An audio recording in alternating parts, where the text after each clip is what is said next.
ভারতকে নিয়ে এই অপসংস্কৃতি, অপরাজনীতি, নোংরামি কবে বন্ধ হবে বাংলাদেশে? এভাবে একটা দেশকে নিয়ে অপপ্রচার, অপরাজনীতি, তাদের স্বাধীনতা, সার্বভৌমত্ব নিয়ে কথা বলে তাদের সাথে শক্তি, মত্তায়, বুদ্ধি, অর্থনৈতিক কোনো দিক থেকেই আমরা তাদের সমতুল্য নয়। তাদের বিষয়ে মিথ্যা অপপ্রচার করে জনগণকে উস্কিয়ে দিয়ে এই জনগণ আবার ওই যে পিনাকির উস্কানিতে তারেক অর্থাৎ জনতা পার্টির তারেক গরু নিয়ে ভুড়িভোজ করে ফেলানি হত্যার ওই অঞ্চলে কই বন্ধ হয়েছে? ফেলানি হত্যার মতো বিজিবির বিএসএফের সেই গুলি করে মারা কি বন্ধ হয়েছে? ওই নাই। আজও আজ বলতে গতকালকেও 2 জন ব্রাহ্মণবাড়িয়ায় বিএসএফ গুলি করে হত্যা করেছে। যাবে গরু চুরি করতে, যাবে মাল চুরি করতে, যাবে সস্তায় মালমূল নেশে এদেশে বিক্রি করে পেট চালাইতে। তাদের চোরের পেছনে আমরা যেমন ছুটি না, এলাকায় সাইকেল চোর ধরা পড়লে যে র্যাম্প্যাট পাঠাই, আমরা চোর ধরা পড়লে যে পিটাই, অনেককে পিটিয়ে হত্যা করতেও আমরা বাংলাদেশে দেখি। আর ওরা কি চোরের পেছনে ছুটবে নাকি? এখন কথা হলো, এর মাঝখানে পশ্চিমবঙ্গের বিজেপি জেতার পরে কম বেশি সেখানে সহিংসতা চলছে, কম বেশি, খুব বেশি চলছে সেটা বলা যাবে না, কিন্তু বাংলাদেশের ঘটনাগুলোকে তারা ফলস এবং ফেক নিউজকে ভারতে বলে চালিয়ে জনগণের মধ্যে একটা উগ্রতা, জনগণের মধ্যে ভারতের প্রতি একটা বিতৃষ্ণা সৃষ্টি করার এবং তাদের অশ্রাব্য অকথ্য ভাষায় গালিগালাজ করে একটা সাম্প্রদায়িক দাঙ্গা বাঁধানোর চেষ্টা বাংলাদেশে হচ্ছে বলে মনে হয়।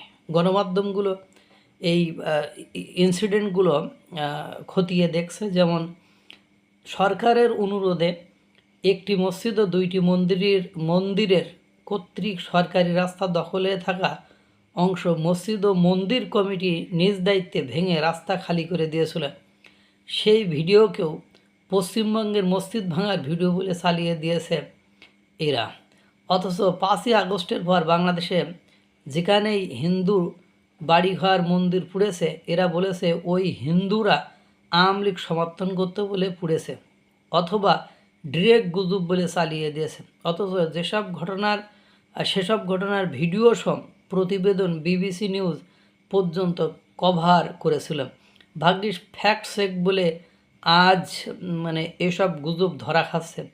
আমরাও আজ থেকে ওদের প্রতিটি গুজব ধরিয়ে দেওয়ার জন্য ফ্যাক্ট চেক চালু করব। কেন? কারণ 5ই আগস্টের পর আমাদের উপর হওয়া সকল অত্যাচারকে এরা গুজব বলে মজা নিয়েছিল। সেই শয়তানির প্রতি উত্তর এটা। যেমন দেখেন, এখানে আপনাদের কিছু ছবি দেখায়, ছবিগুলো আপনারা দেখছেন না? ছবিগুলো দেখছেন। এখানে প্রথম যে ছবিটা, ওখানে বলছে নেপালের ভিডিও পশ্চিমবঙ্গে মুসলিম নিধনের ঘটনা হিসাবে প্রচার করছে।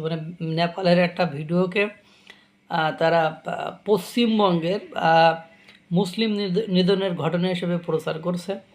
কবরস্থানে আগুন লাগানোর ভিডিওটি এরা পশ্চিমবঙ্গের নয়।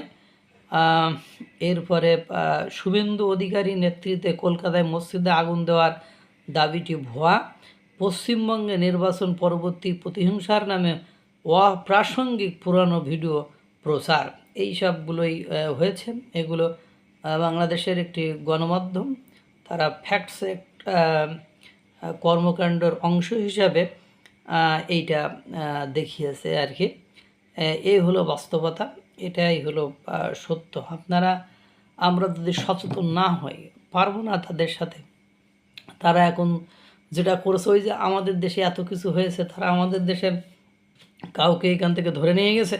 আমাদের দেশের কম বেশি সংখ্যালঘুদের উপর নির্যাতন হয়েছিল, তারা কি ওই দেশ থেকে এসে বা ওই দেশের মুসলমানদের উপরে সেই সময় নির্যাতন নিপীড়ন চালিয়েছিল? যে ওই দেশের সংখ্যালঘুদের উপর নির্যাতন করছে, অর্থাৎ হিন্দু অন্য ধর্মাবলম্বী লোকের উপর নির্যাতন করছে, আমাদের দেশে থাকা তাদের উপর নির্যাতন নিপীড়ন করবো? সুতরাং এগুলো বলে নিজেদের ইমেজ নষ্ট করা ছাড়া আর কিছু নয়, নিজেদেরকে বিপদের মধ্যে ফেলা ছাড়া আর কিছুই নয়। আল্লাহ তাআলা সকলকে ভালো রাখুক, সুস্থ রাখুক। আসসালামু আলাইকুম ওয়া রাহমাতুল্লাহ।